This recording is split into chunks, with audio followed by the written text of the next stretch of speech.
Well, there are some of the most popular programs on TV, but who makes sure people get paid when someone is told to come on down? Dan is asking, when contestants on a game show or a reality show win cash or other prizes, where do those winnings come from? Well, here's Victor Puente with the answer to that good question.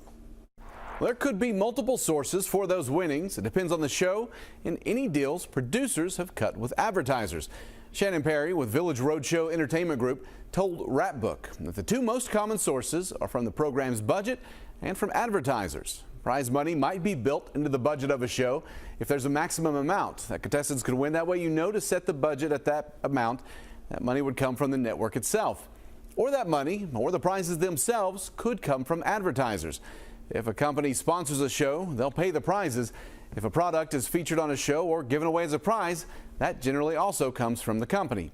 And in some cases, producers may take out insurance if there is a massive prize that contestants are unlikely to win, to make sure you don't bankrupt the show's budget if they do win it.